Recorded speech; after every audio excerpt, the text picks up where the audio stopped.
Hello YouTube, LukeDude5 here, and today I'm going to be showing you my updated version of my puzzle map for CaptainSparklez contest. And I added that thing right there, which I'll go into later. But first of all, I just want to show you the things that I added. First of all, I put lava here, so you can't just like jump onto the stone, except there's no more stone. But so if you actually like try to jump past the pressure plates without actually going on them, you die. I decided to do that instead of putting more pressure plates, because then they're just lumped too close together. Another thing is this door. You can hide right here and not get hit by lava. So you could put the doors right there, but I don't really like how it looks, and I'm all about looks, believe it or not. So I actually like the way they look a lot more right here. But I mean, if you're not allowed to break blocks and you hide out here, you're gonna get bored after a while and you're gonna have to kill yourself.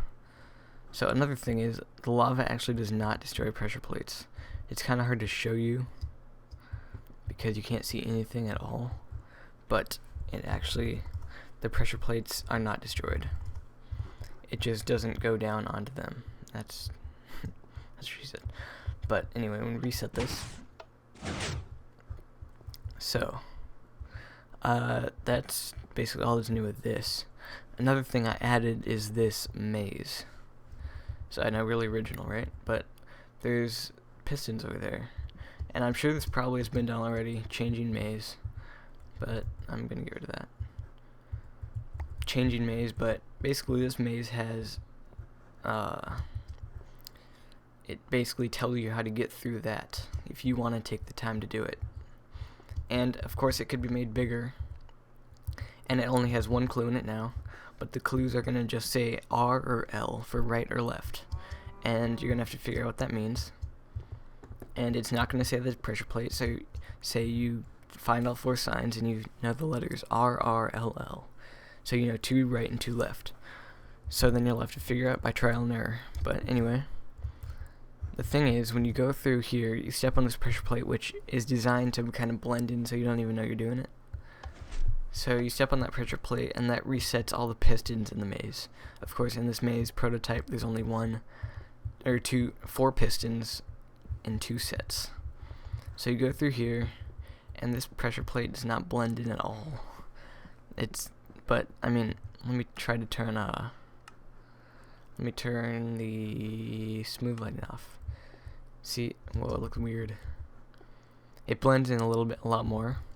It's just in a weird spot, and smooth lighting is being weird.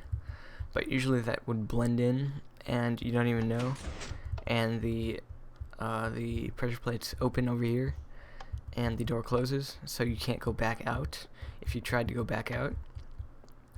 But then these open over here, and you can go through. So see, that one's open, that one's on, and that one's off. You step on this pressure plate right here, and that one's off, and that one's on. So that's just a changing maze, and it could be made a lot harder. Okay, so now I'm going to explain how this works a little bit. So up here, these are the pistons that keep the lava from falling. There's stone connected to these sticky pistons, and when this is on, the stone is pushed together, so the lava does not have room to fall. But when you step on this pressure plate, this actually turns off, and the reason it turns off is because if we come down here, this pressure plate's connected to this, which also opens the door, but this trail of redstone comes up here. If I can get up here, and it goes over there, and it connects to this RS NOR. So when this RS NOR is turned on, it will activate this side, and this side goes up here, and the power is inverted right here, so it'll change the output of this power to off, and when this is off, these pistons open and the lava can fall down. So yeah, the pressure plates allow the ceiling to open, they open the ceiling, and the lava can fall down, and they also open the double doors. And the reason I have an RS NOR is so the pistons up here will stay open forever until you turn them off. And if I didn't have that, they would just open for about a second, and the lava wouldn't have time to go down before they closed, and there would be no lava. So that's what the pressure plates do. Now I'm going to explain what this button does. So this button does 3 things. It opens those doors on the other side. It closes all the pistons on right up and down there and up and down there, and it turns the pistons up here on. So I'll go over this first. So it basically just goes over here, and you can see it connects to the other side of the RS NOR, and this turns on the other side of the RS NOR latch, and so this side is off, so it changes the state of this to on, which will close the doors, close the pistons up at the top, and the lava will not be able to get out anymore. So the second thing it does is it activates all of these pistons. You can see it comes down here, over here, and this leads to one side, and this redstone leads to the other side. And I just have a bunch of redstone connecting all the pistons and getting it all up to the top and stuff, so it all works like so. It looks like a lot, but I mean, it's basically just the same thing repeated, and it's just connecting all of these pistons to one source, which is this wire here. So the third thing it does is the button opens these doors. But first I'm going to show you how the actual combination for pressure plates works. So down here, these two right here, right here, right here, and right here are the blocks with the pressure plates above them.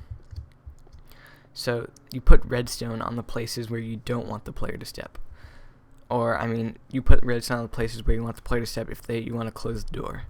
So if the player steps on the left side at the front, at the first one, it'll activate this and the door will close. And that's just how you set the combination. And the reason that works is because all this redstone is connected to this RS NOR. And as you can see, the door's open. But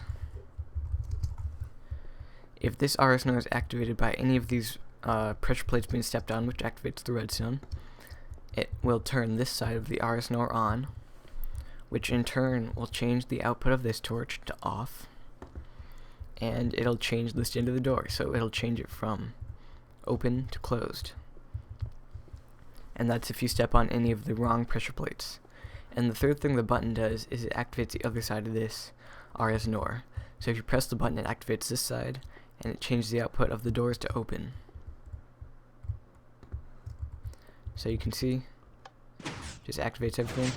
If we go in here and we shut the doors, you can see they are shut. But if we press this button, you can see they open. So